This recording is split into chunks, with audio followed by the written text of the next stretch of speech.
All right, grown-ups, it's just our time. I love the babies, but to help you, I gotta speak my mind. This segment's here to help you grow with book reviews, lessons, and things you'll be glad to know.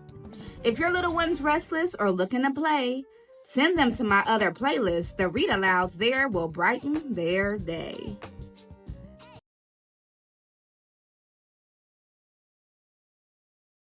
Hello, beautiful people. Welcome back to the Teacher Lady Show. Thank you for joining me on this episode of the Teacher Lady Speaks. I'm Miss Erica, the Teacher Lady, your fairy godparent when it comes to sharing joyful stories and growing young minds.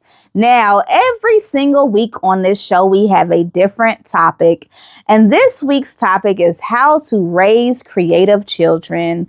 Those babies that come to you, I'm bored, I don't know how to do it, help me. How do we get them to push past what they see in front of them in order to reach their own solutions, okay? And of course, we used picture books to be able to do so.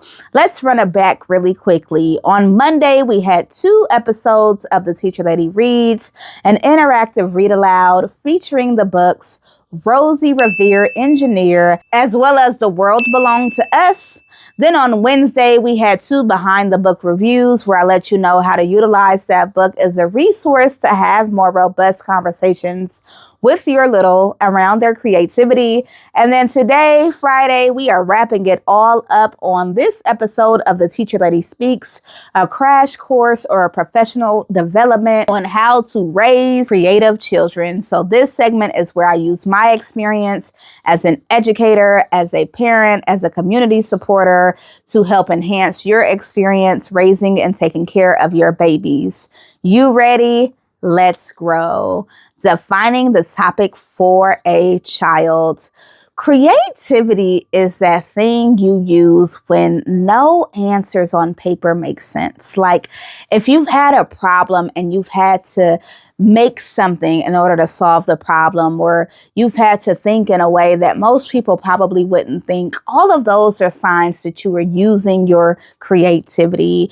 When you took that sheet and you put it over your head and you became a ghost, that was using your creativity. When your pencil broke and you didn't have a pencil sharpener, so you asked if I could shave it down with a knife, that was using your creativity. Creativity is seeing what is in front of you and making the best from it. And so often when we use our creativity, we find that there's even a better solution than if we would have had the thing we think we needed. And so I would discuss creativity in the sense of what are ways that they've already been creative, what are ways that you've used your creativity, and just overall giving practical examples from things that they have already done. Let's keep growing. Every week on A Teacher Lady Speaks, we compare 2 states and their curriculum to figure out what it is that your child might be learning, okay?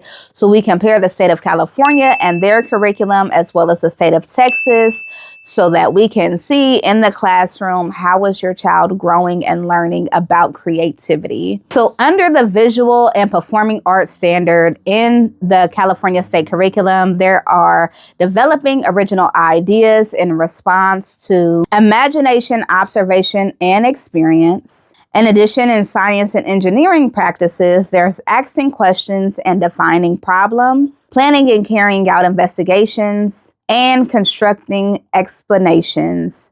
Lastly, in terms of social emotional learning, students are expected to recognize personal strengths and areas of growth and show persistence in terms of facing challenges, okay? So there are some sprinkles around creativity. Let's also look into Texas. Under the state of Texas, specifically their fine arts curriculum, children are to create original artworks, express thoughts and ideas using a variety of media, explore different solutions to visual problems.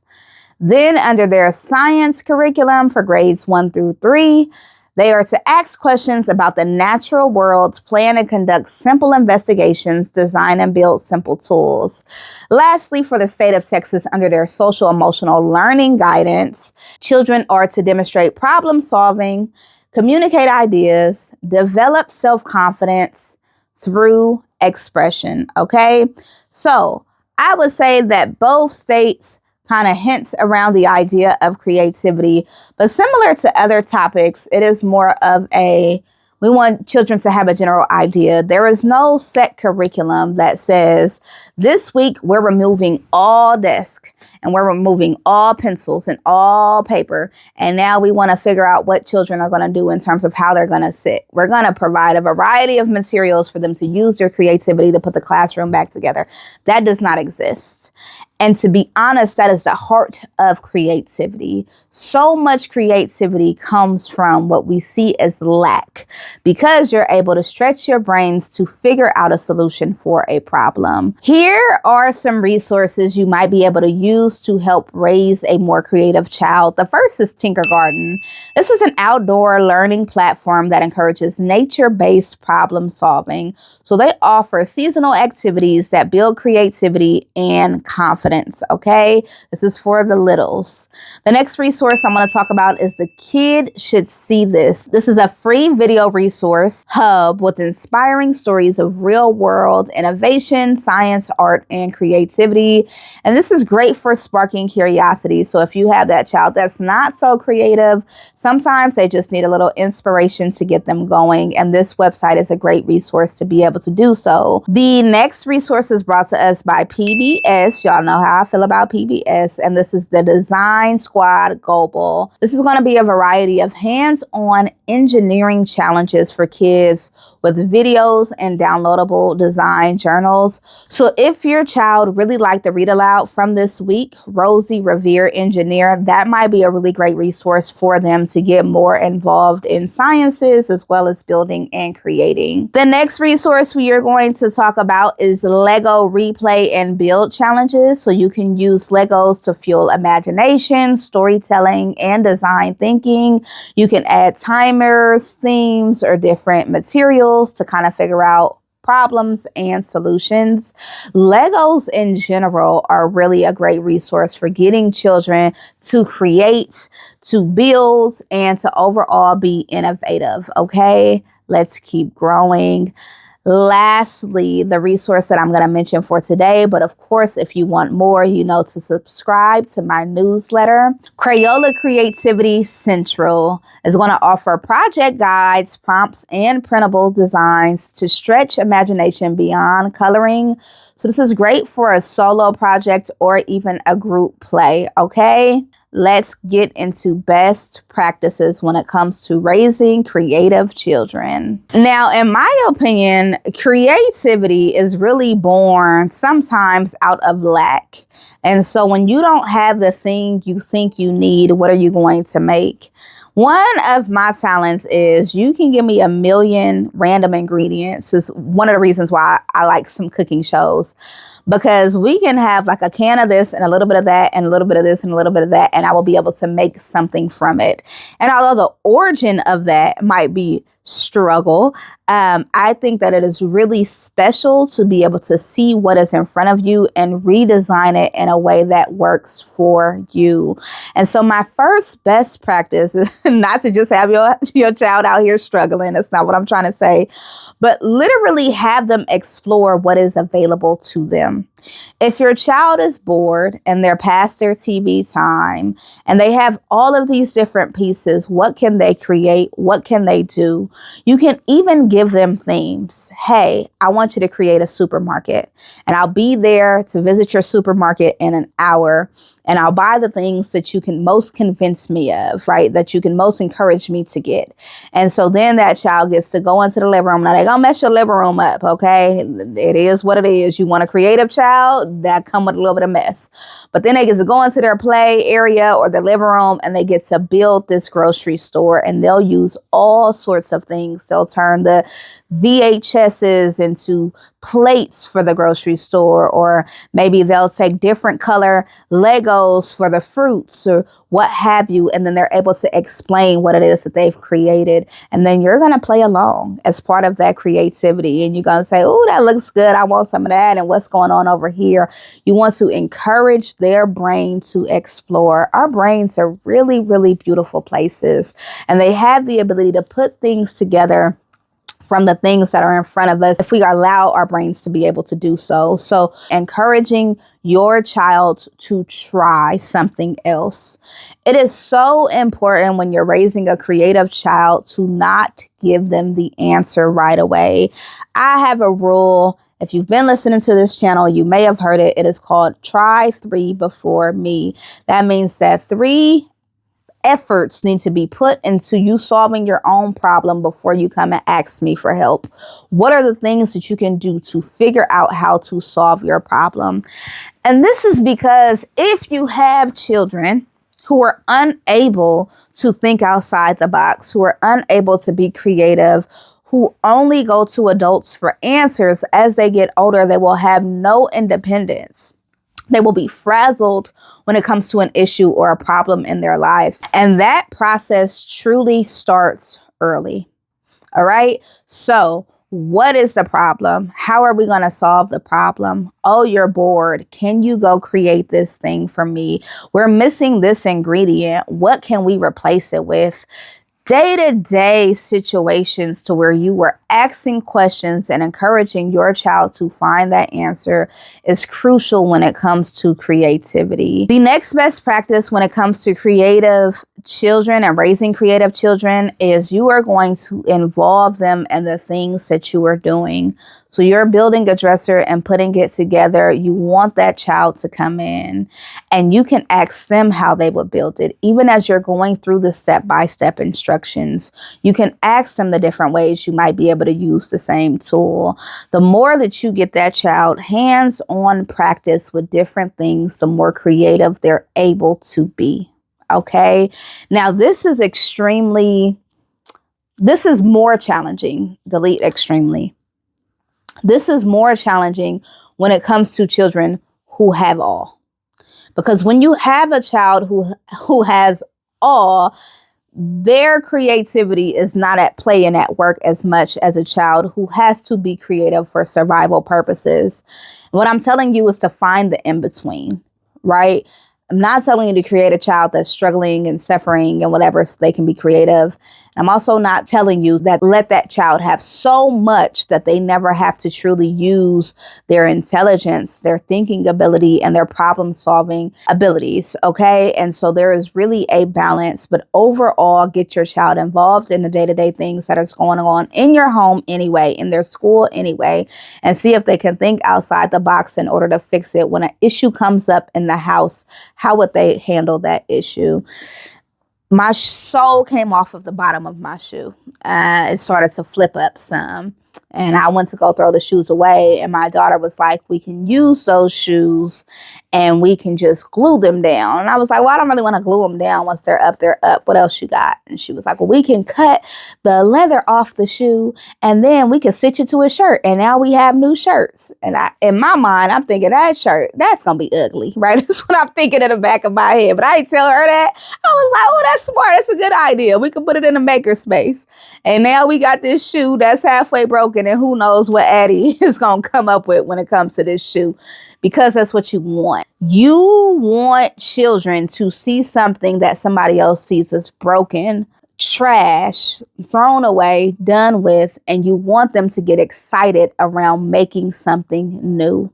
So another best practice is to put them in front of people who recreate things. There are so many television shows today, YouTube channels today that show things being created. And so often children don't understand that the sky is the limit because they have not seen that the sky is the limit. And so put them on shows, even like, what is the cake show? Is It Cake? Even shows like Is It Cake really encourage creativity in a lot of ways because they get to see somebody designing something and making something and being creative in their presentation. And so just really being mindful, I would say, is the best practice when it comes to creativity, giving them 3 different materials and then giving them an assignment to make something. And so here is tape, here is paper, and here's a shoe. And I want you to make me a dinosaur. And then seeing what it is that they come up with, allowing them to explore, to tinker, to build, and to ask questions, to be inquisitive is going to go a long way. And that's how you start to encourage children to really push their own limits and become creative people. And on the flip side of that, you want to encourage when they are using their creativity, when they are stepping outside of the box, when they did design something or have an idea that you didn't think of, encourage that. Even if you don't like the idea, as long as it's not hurtful or harmful, encourage that. Because right now they are at the stage of development where they are exploring. They're figuring out what's okay and what's not okay. They're figuring out how their brain works. And so you always want to encourage the things you want to see continue growing. And you always want to, diminish the energy towards the things that you do not want to see happen. That is extremely important. The next best practice is to be willing to push even your own boundaries. So I know for me, as a mom, I don't like messy stuff. I don't like glue in the house. I don't like paint. I don't like slime. I don't like all of these kind of texture things that just feel like they're going to make a mess. But my daughter really loves them. Okay. And so I made sure that her school is going to have those things available to her. If her school did not have the things available to her, I would figure out how to make space or time so that she still has access.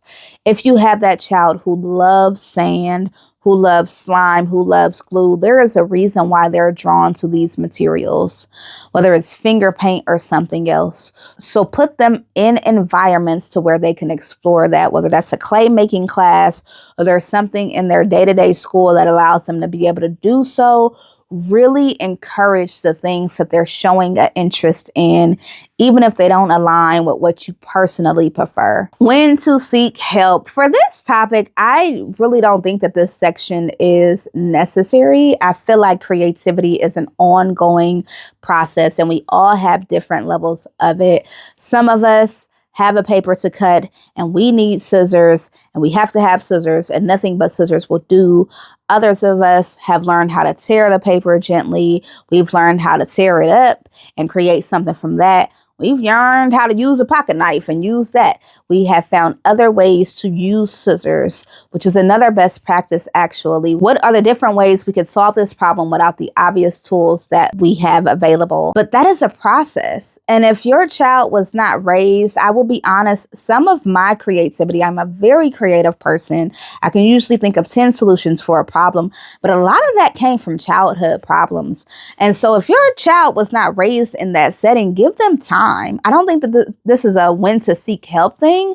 I think giving them time to be able to explore, putting them in environments where they're able to be creative and encouraging their creativity to turn off the TV some and build something or make something, or let's do imagination play, or, let's go on an adventure. I feel like all of these things add up to ultimately have your child kind of stretch their mind and their overall way that they think. And so there isn't really a when to seek help, just more so be patient with that process and be consistent and getting them to participate in terms of using alternative resources or, creating things that come to their mind. Common questions. What if my child is not creative? I would say they're not creative because they have not had to be. Okay, it has been an option for them to not be that creative. If everything is made available in a way in which they want it or need it, then where is the room for creativity? And so I would say that every person probably has the ability to be creative, create situations that they're able to push their creativity. And that will really help. Some of the resources I mentioned this week will really help in getting their brain to flow and kind of creating something that is special or different or unique, which brings me to my next question. What if my child gets made fun of for being weird or creative? Children make fun of children for everything. Your child cannot be creative at all. There might be something else that they'll be made fun of. I think that it is important to raise children who are confident in self and their own self-expression and who they are. Okay. And we do have a week on bullying if it gets there. And we also have, a few topics on creativity, but so much is internal. How other people feel about them is truly none of their business, especially if there's no personal relationship there. And so I would encourage you to work on your child's esteem and confidence, not changing who they are to fit the needs or requirements of other people. All right. And the last question is, why is creativity so important? Creativity is, for me, crucial when it comes to long-term success. With all of these topics, I'm trying to get you to get your child more information so that as they grow older, they are prepared. They are more prepared for these things that will inevitably come up in their lives, okay? And creativity is crucial. If you cannot pivot, if you cannot change something around to make it work, if every time something doesn't go perfectly right, you don't have a way to work around it, you're going to have a problem. Because inevitably, the only thing in life that's planned is that it will not go as planned. That is what life is. That is the reality of who we are. We're all people in a society planning a bunch of things that don't go anything like how we thought it was going to go. And creativity is truly the special thing that helps to get us out of these situations. Creativity also goes hand in hand with a child's artistic ability. So those children who are writers and dancers and poets, that art is a result of that child being creative. And so the importance behind it is not only problem solving, which we have a week on, problem solving and decision making and critical thinking. All of those things definitely play when it comes to creativity, but also growing your child's artist side and having them explore who they are. They all go hand in hand. So creativity is extremely important. I would say that it's one of the most valuable traits a person can have in order to live a life of joy and self-sustainability. Lastly, if your child is neurodivergent and they do not kind of look at things the same way as other people, or they don't have the ability to kind of do some of these creative activities that I put out there, I would say to figure out what it is that they can participate in. Are they able to shred papers and then you create a mosaic together? Are you able to communicate through the iPad, to just talk to them about dinner? Just because a child doesn't communicate in a way in which we expect them to does not mean that they don't understand. And so even when it comes to neurodivergent children, include them in these creative practices. Sit with them as you build something. Be willing to take the extra few minutes to do something together and help their brain to also explore, okay? Because they too are part of this conversation and they too should have an opportunity to be creative. So, thank you. Thank you so much for learning with me. Thank you for growing with me. Thank you for another week of just receiving information. Please leave a comment and tell me what you got going on in your life. How is it that you make sure that you're being as creative as possible? If you did not know, I am also an author and an illustrator because I told y'all I'm creative. Hey.